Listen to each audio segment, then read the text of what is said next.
At Jackson Water, we are in the game and locked in on our goals.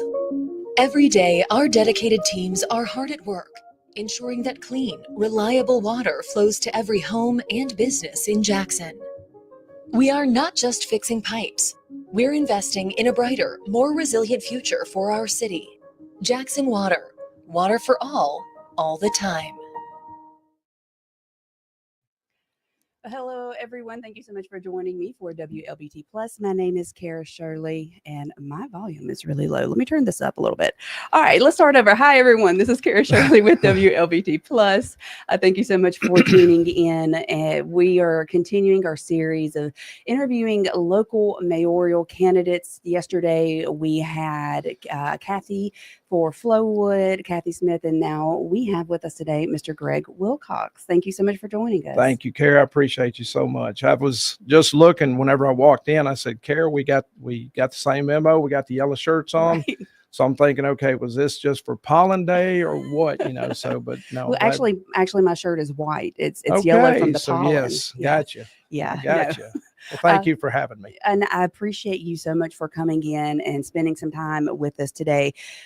Now, you're running for mayor of Flowood, but outside of that, for the viewers who may not be familiar with you, why don't you introduce yourself? Okay, well, I'm Greg Wilcox. So I've been living here in Flowood, or actually in Flowood area since 1999. I'm married to Mitzi Wilcox. She's a school teacher at Brandon High School. I've got 3 daughters, and one of them's married. She's actually pregnant with my 3rd grandchild. My 2nd grandchild, and unfortunately, he passed away about 14 months ago. And then my middle child, she's about to get married May 24th, and she is an RN at St. D's. She would kill me if I forgot that. And then you didn't forget it. No, right. My baby daughter, Marley, she's down at USM in audiology. Mm-hmm. And so, yeah, I've been working for the city of Flowood since 1999, and Mayor Rhodes hired me in 99. I soon became the parks director after that. And then shortly after that, I guess about 2007, people asked me if I would run for supervisor of Rankin County, which I did. Mm-hmm. And that was after much prayer and much consideration and a lot of talking my wife into it. That was the biggest thing. Yeah. And my family. So won it and beat out an incumbent of 12 years.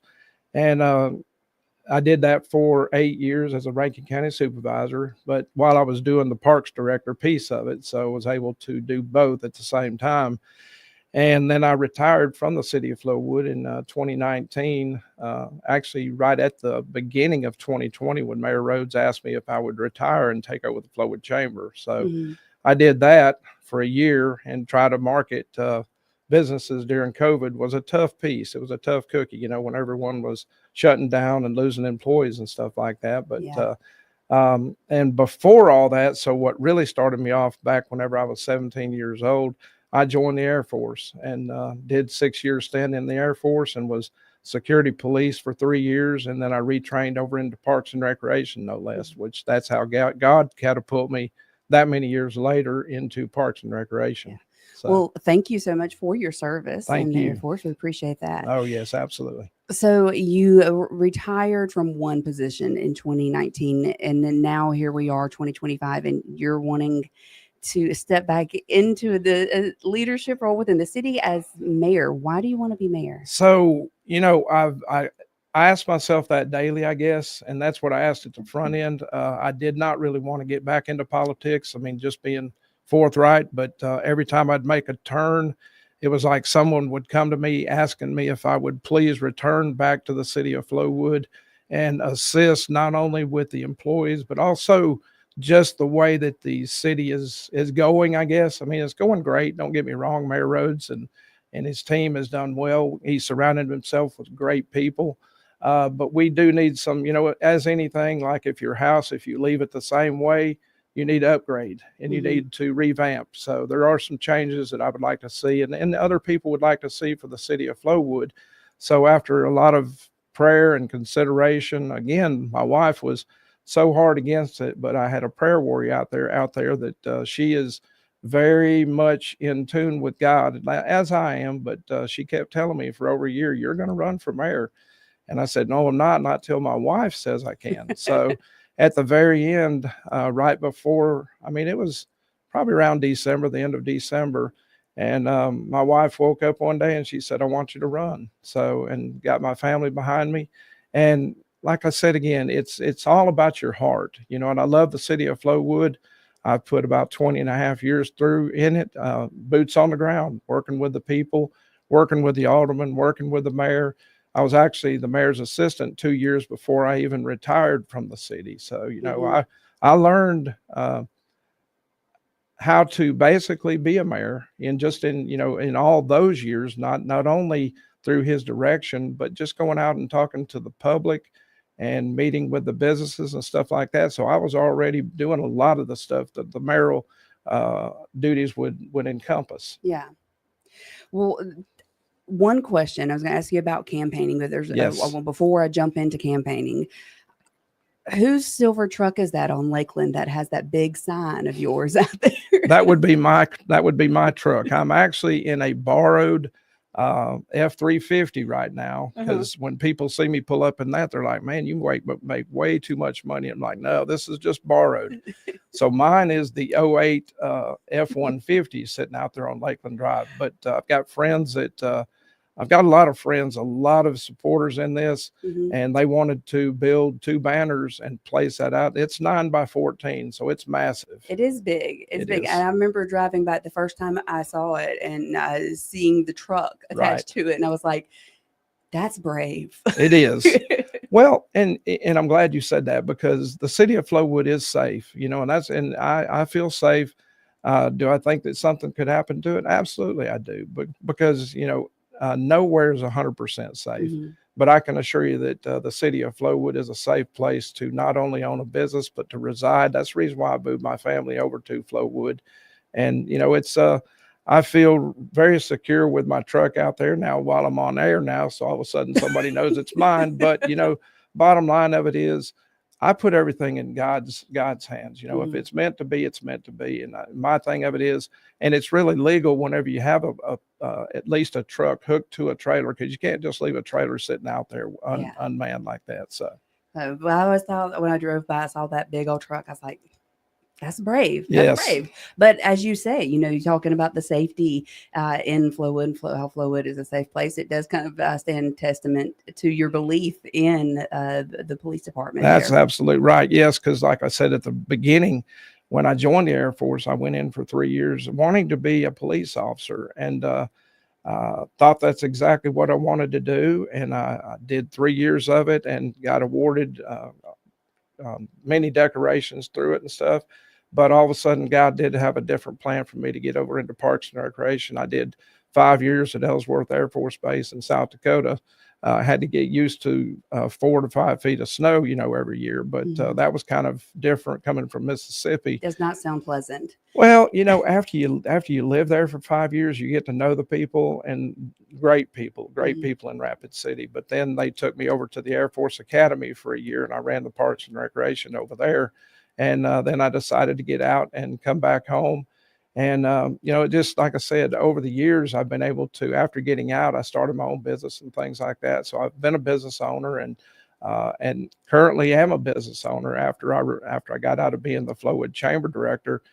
Commissioner Gibson out at the fairgrounds came and got me.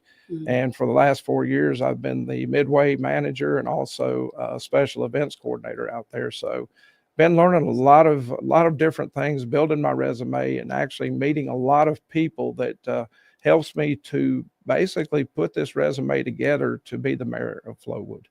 Well, as you're getting out and campaigning and you're talking to residents, what are you hearing from the residents as maybe like the top 3 problems in Flowood? Okay. Or top 3 concerns? Right.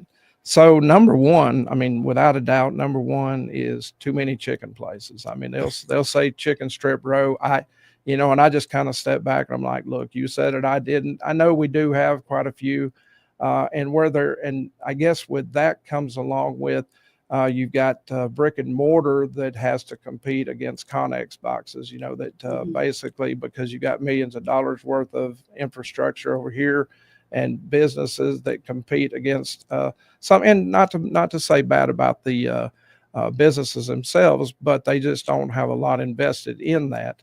So that would be one. Number two is there's not a lot of things to do for the kids around there, not, for the teenagers and stuff like that. As you and I talked earlier, teenage years are the toughest years. Those are impressionable years. So we need to be looking at stuff like that to be able to have things like that. When I was the parks director, I was able to help to develop and revamp Winter Circle Park. I was helped to develop the nature park. I helped to develop from the ground level up over at Liberty Park out there with the ball fields and stuff like that. And I was helped to develop Adam Street Park, which is down on the south end of Flowood. But there's a lot more needs, I think, that we do that are left undone for our teenagers. And I've got some ideas and some thoughts on that to bring other things to the city that maybe we haven't thought about over the years. And I know things are changing. I know they've got the pickleball coming and stuff like that. It's fixing to open, which I'm proud of. I know that it's kind of funny. I mentioned that about 10 years ago. And whenever I talked to Mayor Rhodes about it, he said, that's just a fad. Let's not do that, And so, here we are today. And then again, and we did think it was going to be a fad, but, here it's come. I mean, most things come, it looks like it's not going to stick, but, here we are today. Probably got one of the largest pickleball places coming. So, Yeah. And then other things that I'm hearing is the fact that and this is a lot from seniors. They have and the reason why this is very passionate to me, because over Parks and Recreation, I was also the seniors coordinator per se. And then I hired some of my teammates to become the seniors coordinator. And as seniors, they deserve places to be able to go, to have a place they call home, a place that they can call their own. And we've been using the Flowood Library for the last 20 plus years, 25 years. And I mean, it's great. Don't get me wrong. I love Flowood Library, but they have one room that they can use, and it's once a week that they're able to do that in. And, if there's an election that comes along or something else, then they're kicked out to to go somewhere else. But my belief is, I think that we need to be able to help our seniors out and centralize a place where they can have their own, where it's 7 days a week that they can actually call home, that they can do some exercises. They can go play bingo. They can play cards. They can do whatever they want to, because it's their home. That's what they can call their place. And that's the three major things I've seen. Well, in addition to, with the traffic snarl, I mean, there's always traffic. There's always traffic issues. And that's where I think that I can help a lot with that, because as a Rankin County supervisor, I was able to go to Washington, D.C. and get federal funding to be able to help with the East Metro corridor, with the Old Fannin project to widen it, the West Rankin piece that's coming in right now off of Treetops, was able to get federal funding and state funding and stuff like that. So I already have that experience going into it, that I was boots on the ground again up there meeting with the senators and the congressmen and stuff like that, and was able to, along with myself and my team, which is some of the supervisors, and some of the supervisors are still there. So we interact all the time anyway. And that's another good thing about me being out at the fairgrounds, is I see them more often now than I did in the past, because we have so many events out there, and the legislature is the same way. I got to get to know them on a first name basis. So I get to meet with them and give them some interesting ideas of what we could bring to the city of Flowood. And it opens their eyes. So I think that between them, the state, federal, and local, we can all come together and make this not only a better place, but a place that we can improve and grow for the future. When you talked about having a place for teens and you have some plans, tell us what your plans are. Okay, so one of the things I'd love to see is a skate park, an outdoor skate park, because there's a lot, and I know most of that's out in California, but you'd be surprised how many kids around here that want to actually do some stuff like that. Plus, it's also a great exercise. I mean, yes, it's got some liability issues to it, but if you do it and do it right, it's just like with Winter Circle Park years ago. We didn't need park rangers. When I was the parks director, I put that together to bring out park rangers, because it's not for the safety piece of it more so, but it's a presence It's also to keep the, to keep not only the riffraff out, but also keep it clean, keep the bathrooms clean. So yeah, skate parks, things like that, that can bring some places that these teenagers can come. And also, I want to build on that with the churches. I want to go out with the churches and say, okay, what do we need? What can we do to help the youth of this community? The police officers, the fire department, I want them to start a mentorship program, because I know we do have some at-risk kids out there, no matter what. It does, we can hide our heads in the sand, but there's always some kids out there that are in need, that don't have a good home life. So we need a mentorship program that will assist these kids so they can become our future leaders. Well, excuse me. So let's talk about having places for the kids, or even having places for the seniors. There's a lot of vacant buildings there. So we yes. and I mentioned this yesterday, Steinmart, the Backyard Burger building. Right. So how do you plan to not only continue to bring in quality businesses into Flowood, but also keep these empty buildings from going unused? Well, great question, because as the Flowood Chamber Director again, I was able to go out there and see those needs, see what we were going to see, what we had, and see what we need. I've already started the ball rolling by touching base with a lot of different types of businesses. At one time, Flowood used to be called Unique. When we were unique was whenever the four corners that were built. So people would come over, and that's where they did all their shopping. They still come, but there's a lot that bypass us now because it's all the same thing. So we need to be out there. And as the mayor, I would be out helping to recruit. I know we've got Daniel Lang in place over there that's doing a great job from what I understand. I've only met him a couple times, but I want to sit down with him and see what his plan of action is. But I want to be in there with him to make those trips to go out there and find these. We need to seek these, go out and do recruitment, because they're not going to come to us. They're not going to come knocking on. They've got so many other places they could go, but we need to help them and incentivize, be able to, whatever it takes, like the Jeff Goods of the world, where it's got Bravo and places like that. I know at one time he wanted to come over here. I'm good friends with him. We need to get places like that that are over in different sister cities, but we can get them over to the city of Flowood. So yes, I'm very concerned about having these empty buildings. I know Steinmart's been empty for about 5 years.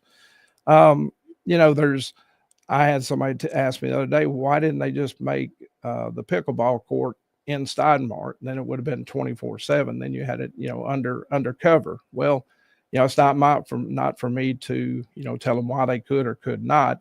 But there's avenues that are out there that, whenever you try to think outside the box, sometimes it's not just one person that can come up with these ideas. That's the reason why I want to get out there with not only the community, the churches, but I also want to start a business advisory board and say, look, guys, y'all know more businesses than we do. So I want to start that advisory board that I can get people on my team that knows where to go to get these types of businesses that will help to grow the economic impact for the residents and the other businesses. So yeah, sometimes we have too many of the same types of businesses in Flowood, and that waters down all the money. So we need to diversify and be unique again.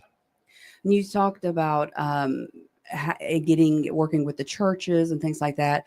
Let's talk about the community, the people, the residents. How do you plan to incorporate their thoughts and ideas into your plans for mayor? So what I'm going to do is, one of the first things I'm going to do is I'm going to get with all of my department heads and the ward and also the alderman of that ward. I want to go out and have quarterly meetings, which with every HOA out there. I want to have these quarterly meetings, so that way we bring City Hall to them instead of them having to come to city.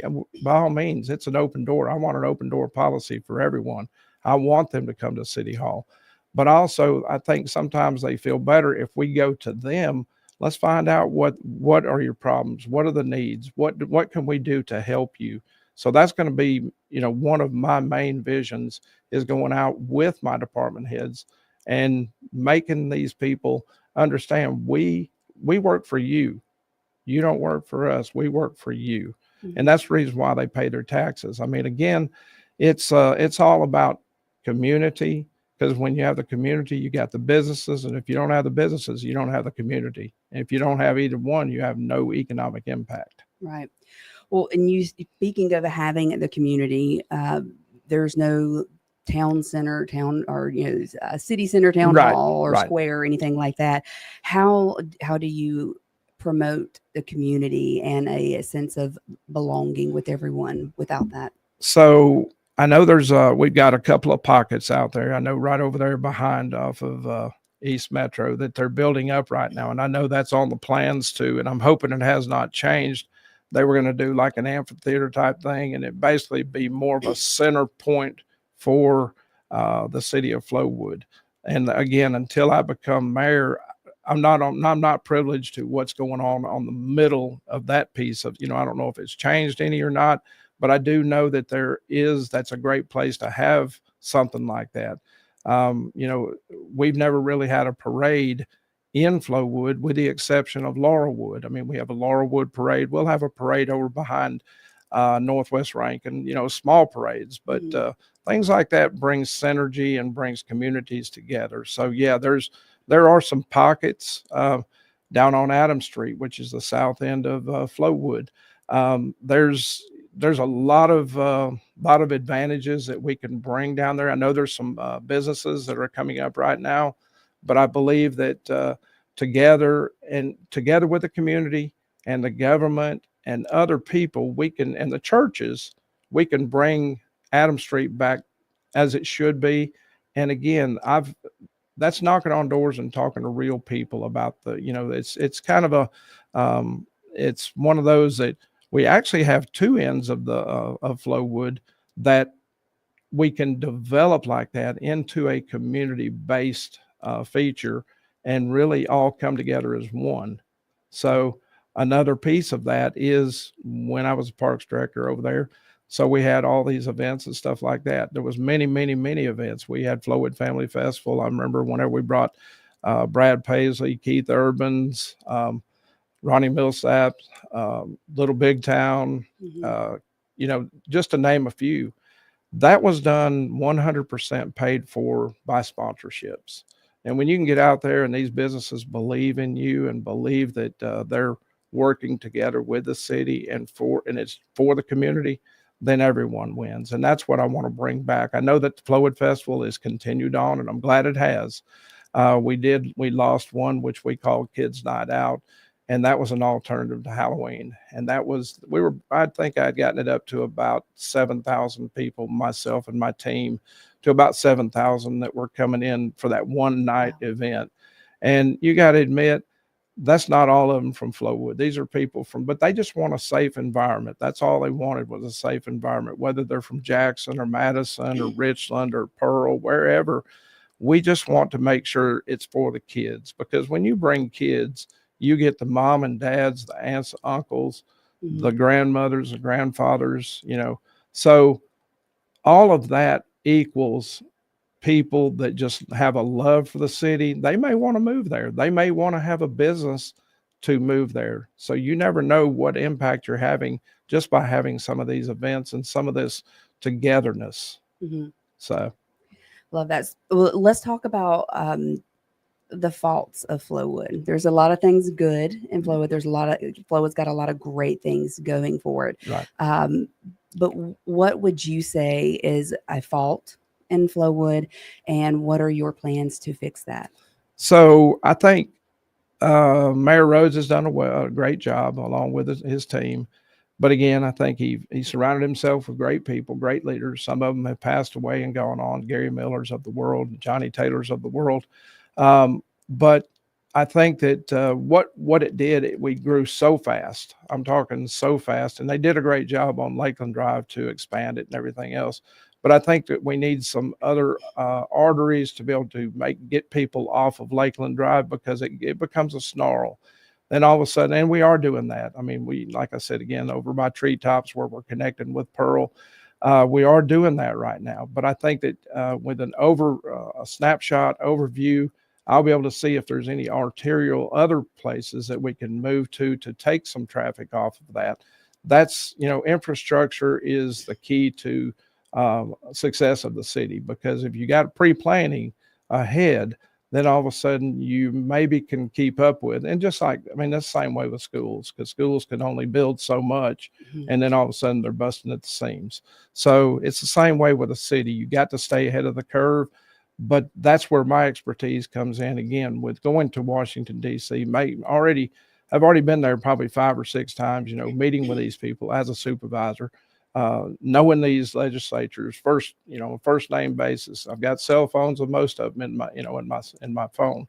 So when I can make a call and say, look, this is what we need to do. What can we do to work together to make this? Because when Flowood wins, Brandon wins, Pearl wins, Jackson wins, everyone wins, because we all need to be working together. And that's another thing.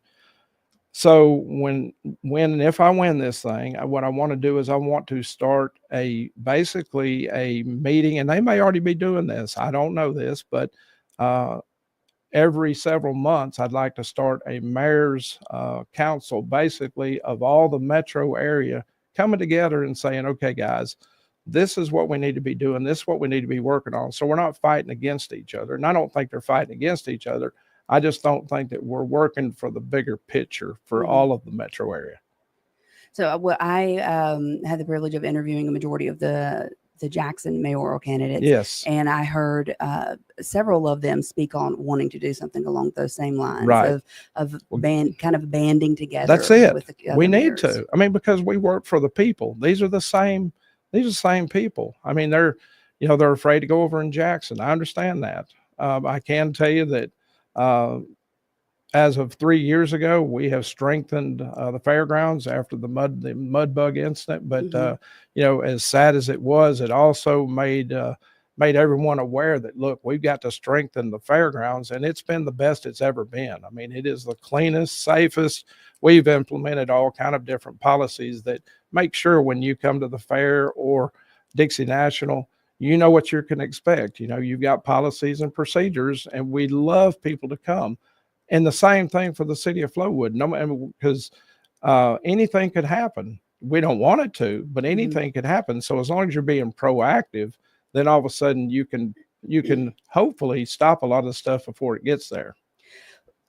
Let's talk about safety again, because Okay. we touched on it earlier, but with the coming in of more businesses, more retail, Right. That can lead to an environment of more crime. That's right. So how do you ensure the citizens that in the midst of all of this economic growth that they are still going to remain safe? Well, my plan of action is I've talked to several of police officers that and one of their main things is differential pay. When you have officers that are working nights, to me, and even my daughters that are nurses, if you work at night, you make more money because you're working at night and you're away from your families.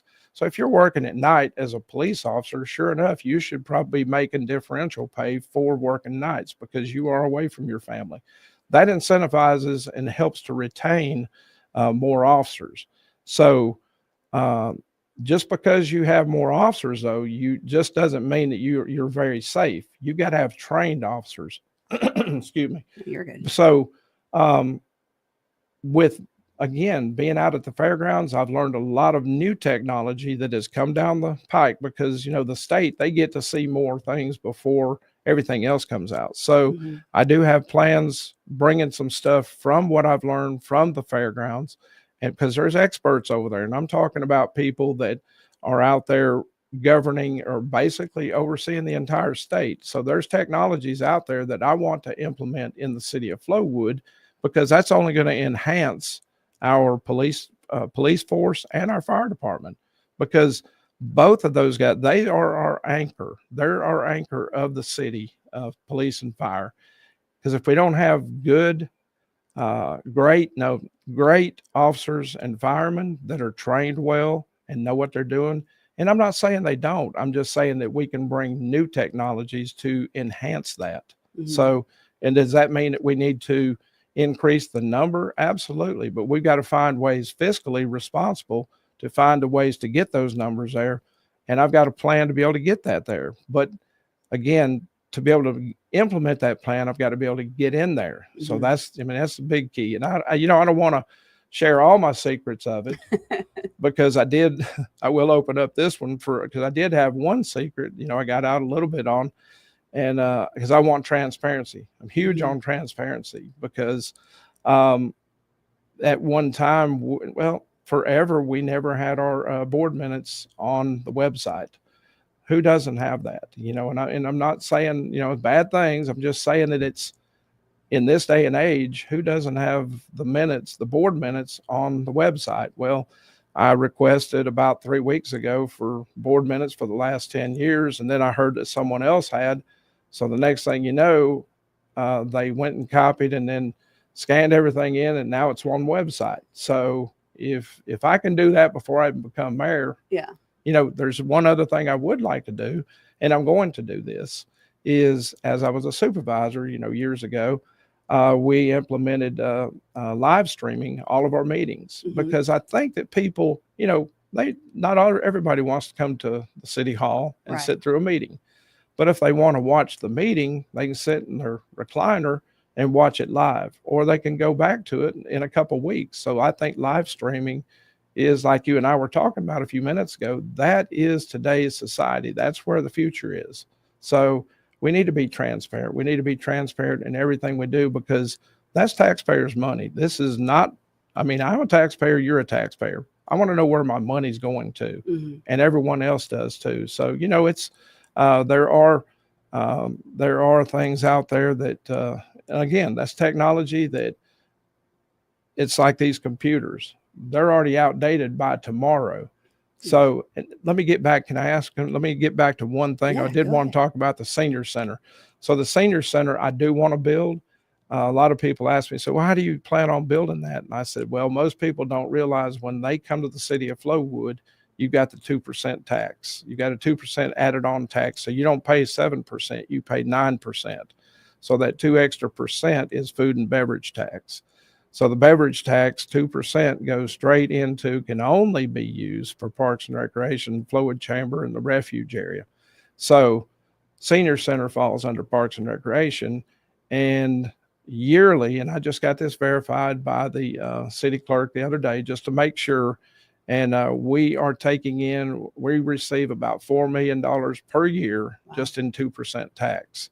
So, and it can only be used for those 3 types of things. So by far, and that's great because that means people are eating over there and they're drinking a lot of, drinking tea, drinking what it is, even if you make coffee at the gas station, because it's prepared. So it's not like out of a bottle or something like that. It's got to be prepared food and prepared beverage. So I can tell you that I have contributed my fair share there you to go. that fund. Believe me, we all have and didn't realize that. Yeah. A lot of people just didn't realize. I didn't know it had grown that much, but that's phenomenal. Whenever you can say that you have $4 million a year coming in just on 2% food and beverage. So that is. Well, before we wrap up the interview, of course, primaries are April the 1st. That's right. Which is the funniest day to me to have an election. April Fool's, right? Yeah. I just make it a joke whenever people say, when is it? I say April Fool's, and they're like, which one of y'all are fools? I said, I think both of us, but I don't know. But no, in seriousness, though, one of us has got to win, one's got to lose. And, it's, I think Kathy's, is a good person I've worked for 16 years. And I just know that I have the qualifications. If people just look at the qualifications, and not to say anything, as an alderman, yes, she did a great job. She did. But I have the experience and the background that backs it up, and also the boots on the ground. And you've got to also have those contacts that you can reach out to and help the city. So by far, I'm not trying to brag on myself. It's just that God has placed me in a position where I've been blessed to be able to receive and to be able to earn these types of experiences that I've gone through.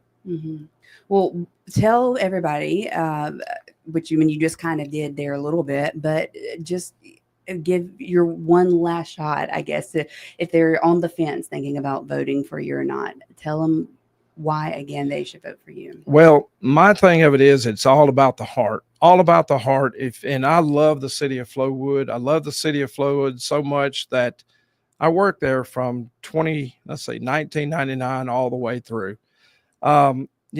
Experience matters. Experience. I mean, believe it or not, if you were to put, if you looked at the resumes and you didn't know who was what, and just look at the resumes, all you've got to do is look at the resumes and know that every time you call me, because my phone number is on that push card, my phone number is put out there on Facebook, my phone number, and this is my personal cell phone number.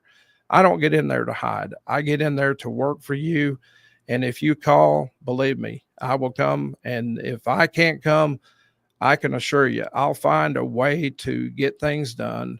Now I have to do it legally. Now let's put it out there straight. Now, if it's illegal, I'm not going illegal, but I can assure you, we will make Flowood better than it ever has been. It's great right now, but we can make it better. But you have to vote April 1st at City Hall. Make sure you go to City Hall and vote Greg Wilcox. And if someone wants to volunteer for your campaign or get in touch with you, how can they do that? Okay, so if you want to volunteer, in fact, we had 27 volunteers. I'm talking 27 this past Saturday that walked for me.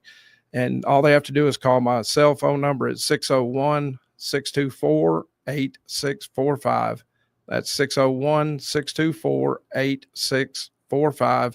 Or go to my Facebook page and elect Greg Wilcox for mayor. Awesome.